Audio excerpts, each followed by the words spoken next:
This program explores the history of Billy Frank Jr. Nisqually National Wildlife Refuge. But we get there by following the history of the U.S. Fish and Wildlife Service, as well as the history of the people indigenous to this place. And we explore how this landscape has changed, from wild to farm to managed for wild. So come on a journey with me. My name is Julia Pinnix, Visitor Services Manager here beginning in 2022. What is a National Wildlife Refuge? Not a zoo where animals are caged, not a park where people's access is the first priority. A wildlife refuge is a place where we serve wildlife. At refuges, wildlife is the focus. Management decisions are made with the needs of wildlife and habitat in mind. Our refuge is just one of over 570 national wildlife refuges around the country. All refuges are managed by the U.S. Fish and Wildlife Service as a part of the National Wildlife Refuge System. Our agency manages more land and water than many countries. This is a network of sites all over North America and the Pacific, stretching out as far as Guam. The network contains 95 million land acres, 148,438 square miles, similar to Zimbabwe or Norway, and 760 million marine acres. That's 1,187,500 square miles, more than any other country on Earth, and 0.85% of all marine areas on the planet. This is a staggering area to manage, with only 2,000 employees.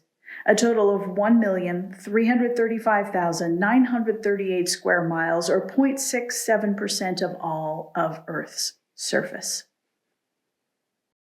Our mission is to administer a national network of lands and waters for the conservation, management, and, where appropriate, restoration of the fish, wildlife, and plant resources and their habitats within the United States for the benefit of present and future generations of Americans. A unique aspect of our mission is that all national wildlife refuges work together as a network of lands to keep migratory pathways intact. Our mission also tasks us with the responsibility to restore habitats. This mission has come about as a result of many different ideas about what conservation looks like. Let's step back and see what the origins are for the U.S. Fish and Wildlife Service itself. In 1871, Congress under President Ulysses S. Grant created the U.S. Commission of Fish and Fisheries out of concern for declining fish stocks. This is the year considered to be the birth of today's U.S. Fish and Wildlife Service. It is also the start point for the National Fish Hatchery System, as hatcheries began operating the following year. Conservation of our national natural resources was a focus right from the beginning.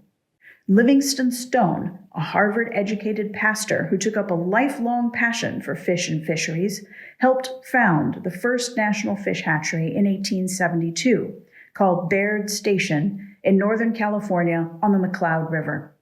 The station was named for Spencer Baird, the first commissioner of the new Fish and Fisheries Commission.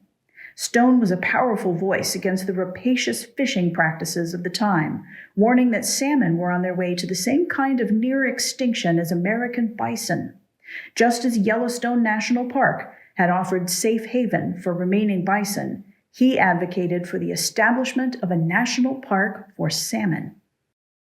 He pointed to Afognak Island as just the place to protect salmon, describing it as a magnificent place of safety. In 1892, President Benjamin Harrison reserved Afognak Island in Alaska to protect and preserve salmon and other fish and sea animals and other animals and birds. This is clearly a wildlife refuge, one of the first places in North America set aside explicitly to protect wildlife. Yet we don't celebrate this date as the start of the National Wildlife Refuge System. Why not? In 1908, the reserve was folded into the Chugach National Forest. Perhaps one agency doesn't like to look to another agency for its founding. Instead, we trace the National Wildlife Refuge System's birth to this president, Theodore Roosevelt. TR, he hated to be called Teddy, left a legacy of millions of acres of protected lands around the nation. He saw the importance of protecting areas that contained critical habitat for wildlife and also saw humans as being consumptive users within those protected areas. This legacy is visible through the hunt programs at many of our national wildlife refuges. The first of the areas he protected was Pelican Island National Wildlife Refuge. The U.S. Fish and Wildlife Service also has origins in the Department of Agriculture, which formed the Division of Entomology section of Economic Ornithology in 1885, focused on the control of agricultural pests with birds as our partners. C. Hart Merriam was the first director. A 30-year-old mammalogist and friend of President Roosevelt, he soon enlarged the focus of the fledgling bureau to include mammals and directed it for 25 years, transforming it into the Bureau of Biological Survey. His focus on science is foundational for the U.S. Fish and Wildlife Service. In 1940, the process of welding together a variety of wildlife-focused sites, services, and offices began, culminating in 1956 with the establishment of the U.S. Fish and Wildlife Service. Our mission is working with others to conserve, protect, and enhance fish, wildlife, plants, and their habitats for the continuing benefit of the American people. But the origins of the current mission are unknown. Unlike the mission of the National Wildlife Refuge System, it was not codified by Congress. It recognizes the importance of working together, putting a vital human element into the mix of conservation, wildlife, and science. Other voices played a part in shaping how we view wildlife and land management. Rachel Carson was one of our own, a U.S. Fish and Wildlife Service biologist at a time when it was rare for women to hold such a position. She wrote a highly influential book, Silent Spring, that revealed how chemicals like DDT undermined the stability of whole ecosystems and caused lasting harm to wildlife and ourselves. She emphasized our responsibility to act in ways that sustain rather than destroy the natural systems on which we depend. Aldo Leopold wrote a famous book, A Sand County Almanac, in which he explored the idea that humans could not only break apart ecological systems, but also restore them. He said, to paraphrase, that an intelligent tinkerer keeps all the parts, and that we could put the systems we damage back together. The concept of restoration is central now to what we do. That's the background for the U.S. Fish and Wildlife Service and the National Wildlife Refuge System. Now let's take a look at the Nisqually Delta and its history and how the Delta wound up as a National Wildlife Refuge. The Nisqually watershed was home for the Squaliapsh from Mount Rainier to the Salish Sea. This is a rich and diverse area. The people's oral history describes crossing the Cascade Mountain Range and settling at Skate Creek, near what is today Mount Rainier National Park. Another major village was established near the Michelle River, then Elbe, Yelm, and many sites all the way to the Delta. Permanent winter villages featured large cedar wood houses up to 100 feet long and 30 feet wide, sheltering up to 8 families each. In summer, the people traveled to the best food sources according to the season. The wetlands of the Nisqually Delta provided a wide array of important resources, from materials for baskets and mats to migrating geese and ducks to the all-important salmon. This way of life took shape over 10,000 years. In 1775, the first European ship to arrive on the coast of what would later become Washington State introduced smallpox. The Spanish ship Santiago, part of the Heseda and Bodega y Quadra expedition to claim the Pacific Northwest for Spain. This virulent disease swept through the native population, killing tens of thousands. It was only one of many disease epidemics that would kill an estimated 90% of the indigenous people of North and South America between 1492 and 1840. This radical depopulation of the Americas allowed European colonists to take over territories much more easily. In 1832, Hudson's Bay Company traders built a 15 by 20-foot warehouse at what is now DuPont, halfway between Fort Vancouver to the south and Fort Langley to the north. In May of 1833, construction began on a permanent fort. It was not a military fort, but rather a defensible trading post. The post traded for furs, mainly beaver, muskrat, raccoon, and river otter. In the 1840s, they ran large herds of cattle and sheep to export to Russian Alaska, Hawaii, and California. The fort closed in 1869, and a former employee became an American citizen and homesteaded the site. The fur trade heavily impacted the local ecosystem. Beavers are a keystone species. Their dam-building activities create wetlands, hold water in the landscape, and prevent large-scale flooding. The loss of beavers meant a loss of a wide array of other wildlife and changes in how the rivers behaved. Rapidly increasing numbers of immigrants arrived, bringing with them full-scale destruction of Pacific Northwest forests to build houses, ships, docks, railroads, and other infrastructure. Wetlands emptied of beavers were diked and converted to hayfields and pasture for livestock. Rivers were dammed to float logs to sawmills and docks. Wildlife populations faced enormous habitat loss and heavy hunting pressure. Small farms were popping up more and more throughout the area, but the Europeans settling the land had either a shaky legal claim or no legal claim at all over the land they were settling. This spurred the appointment of Territorial Governor Isaac Stevens, who would spend several years traveling throughout Washington Territory, negotiating treaties with the tribal peoples of the area. The first of the major treaties was signed in 1854, less than a mile from today's visitor center. The Medicine Creek Treaty included what are today the Nisqually, Squaxin, Puyallup, and Muckleshoot tribes. Leaders were identified by Stevens and assumed to hold authorities that they may not have held within their communities, such as the right to cede lands on behalf of their people. The Medicine Creek Treaty worsened an already tense relationship between tribes and settlers. Many assumptions were made by the governor and indeed by the whole culture he represented. Among these differences was the assumption that a single male leader held authority over his tribe. Many of the Pacific Northwest tribes are matrilineal, with women inheriting and managing property and making important decisions.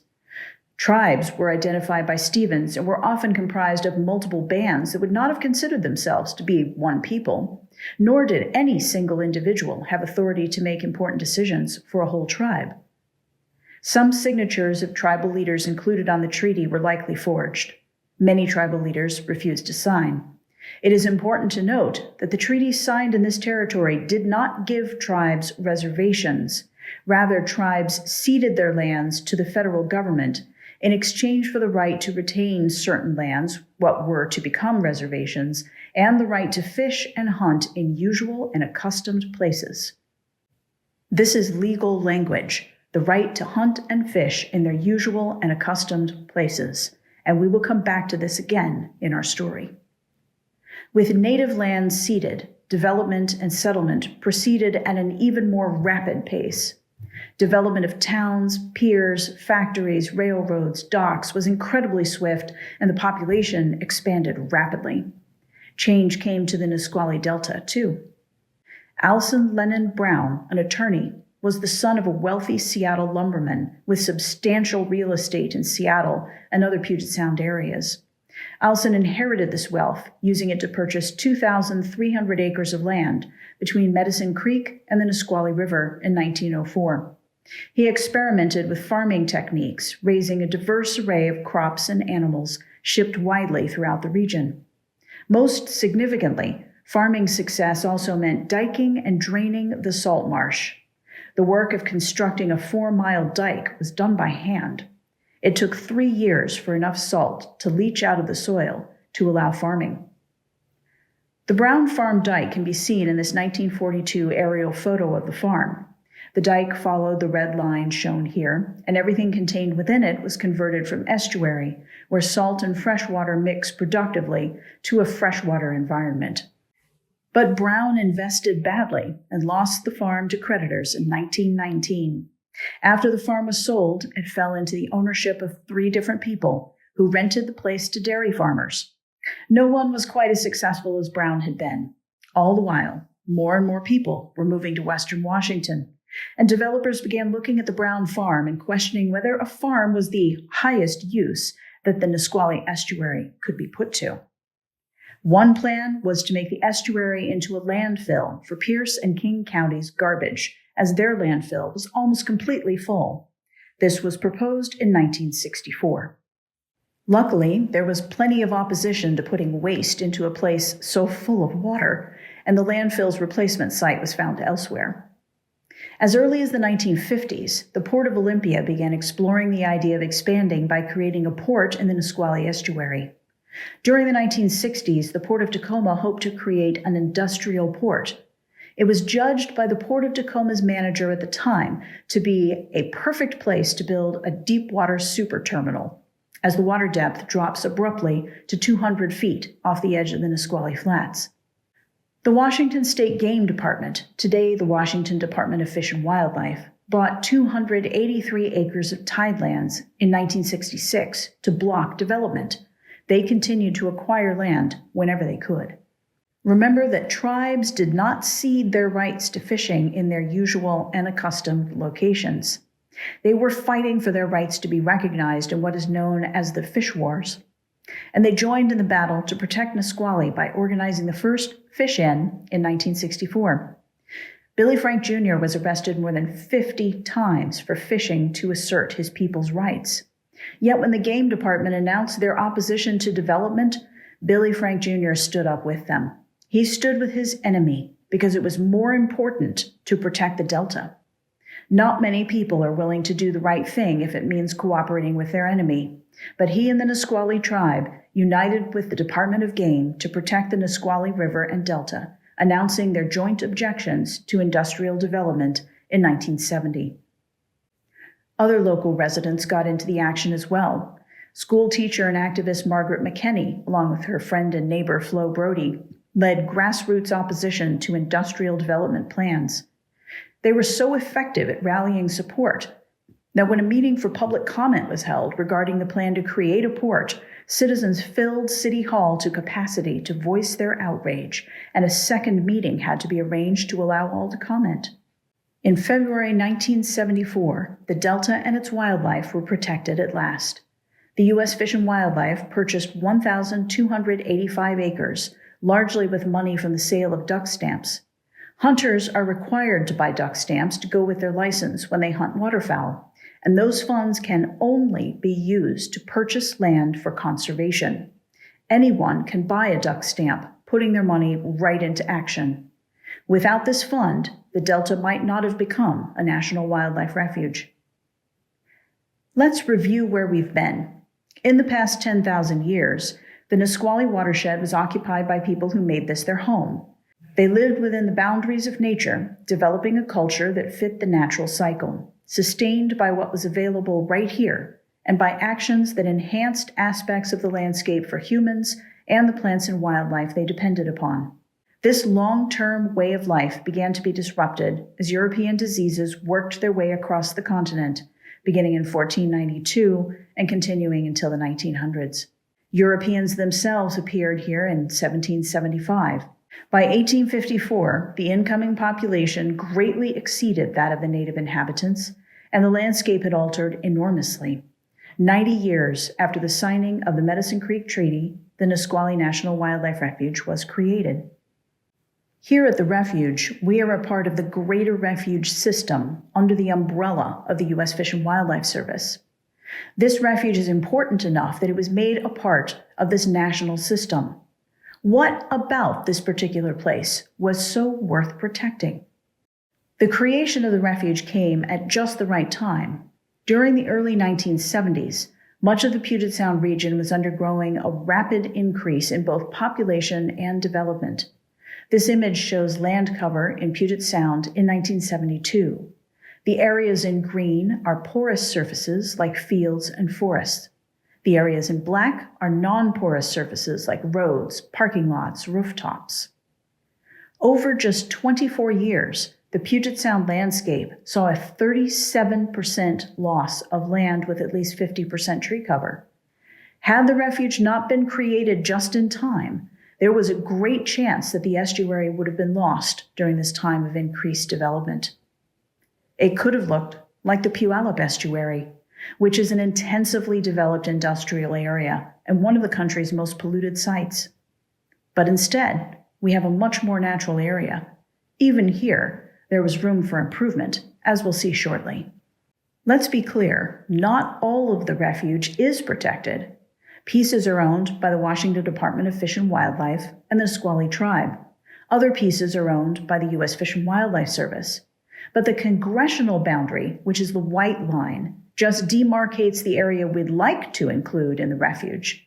It allows us to buy private land within the boundary whenever it is available without having to ask permission. Permission is pre-granted.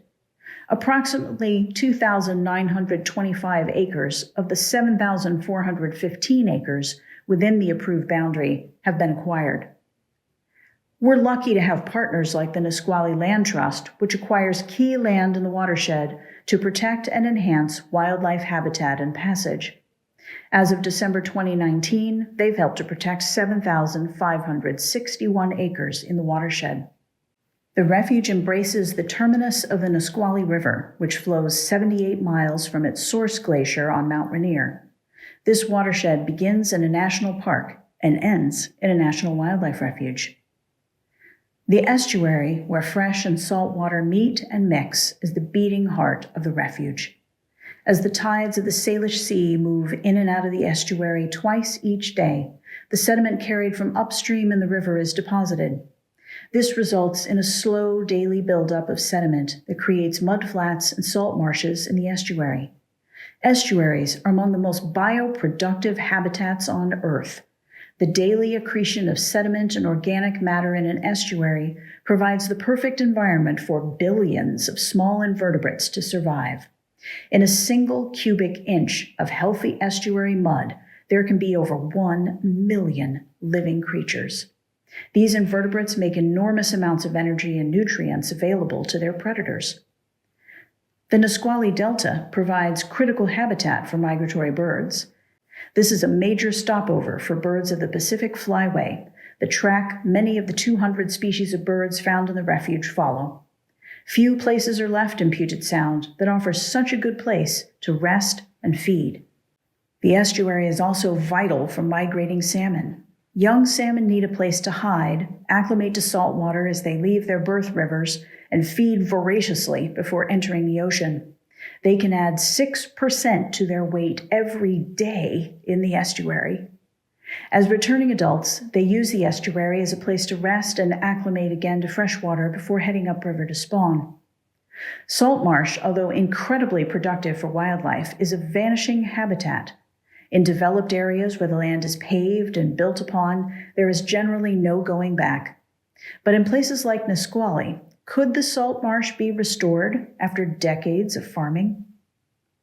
From 1974 to 2009, the refuge was managed with the Brown Farm dike in place. You can see in this picture where salt water continued to be stopped by the dike. But in 2009, the refuge implemented a plan to remove the dike and allow the tides of the Salish Sea to come back into the former estuary for the first time in over 100 years. Planning began during the mid-90s and took many years. Before the big dike was taken out, many smaller ones were removed from tribally owned land on the east side of the Nisqually River. This part of the estuary had been heavily diked during the early 20th century. Removing one small dike at a time allowed tribal biologists to monitor the result, helping refuge managers predict what might happen at the refuge. Dikes were removed progressively from 1996 to 2006. A setback levee shown in orange was constructed to keep about 200 acres as freshwater habitat to continue to serve ducks and geese and other wildlife. This levee was constructed using soils from the areas in yellow. By lowering the elevation in these grasslands and using a series of water pumps, the refuge can manage these areas as seasonal freshwater wetlands. They pool up in the fall and winter when waterfowl are present. Then in the spring and summer, they dry out and provide nesting habitat for migratory songbirds. Then the old Brown Farm dike was prepared for removal. The dike removal process began in early May 2009 with clearing of woody vegetation from the 4.5-mile section of dike to be removed. The majority of the remaining dike was removed and placed in the borrow ditch beginning in late July through mid-September, leaving a small berm along the outside of the old dike footprint, approximately 5 feet tall and 12 feet across at the base to hold out the tides until late September. Within the dike, the land had been farmed, mostly resulting in changes just on the surface, but the fundamental features had not been dramatically changed. The old channels were still there. The reconnection of 8 tidal sloughs to Puget Sound was a major part of the project. These connections allow access for salmon smolt, especially important for Chinook and chum, as they leave the Nisqually River, and provide critical habitat as they adapt to the saltwater environment and put on a growth spurt before heading out to the Pacific Ocean.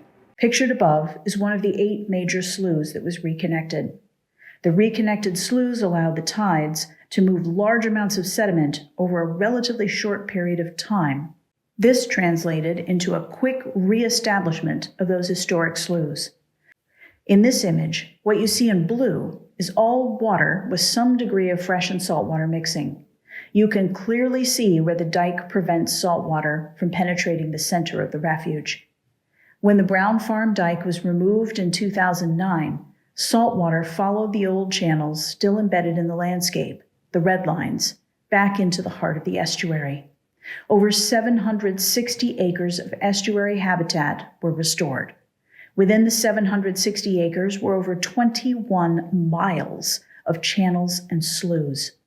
These channels and sloughs are the most important areas within an estuary for salmon to find shelter and food. This is the largest restoration project of its kind in the Puget Sound region. This project alone doubled the amount of salt marsh habitat in the whole Puget Sound region. But taking the dike out does not mean we're done. The estuary we see today is not yet fully restored, but rather is coming back to life. This restoration project relies on tidal cycles to slowly rebuild the Nisqually estuary. What you see today is a unique snapshot into this extraordinary effort to allow fish and wildlife that rely so heavily on this special type of habitat to have a chance at coexisting with us in an ever-developing world. Just as the estuary continues to change, so do the people who manage and love this refuge. On December 17, 2015, the refuge was renamed Billy Frank Jr. Nisqually National Wildlife Refuge, honoring the man who set aside his differences with others and focused on building connections and restoring the landscape that supports salmon and the people who depend on them. And the Medicine Creek Treaty Site was designated as a national memorial the same year, marking the importance of the treaties that continued to shape how we manage the shared resources of Washington State. We celebrated the refuge's 50th anniversary in 2024. We protect the wildlife and habitat that rely on this productive, special place. We also protect the history of its original people.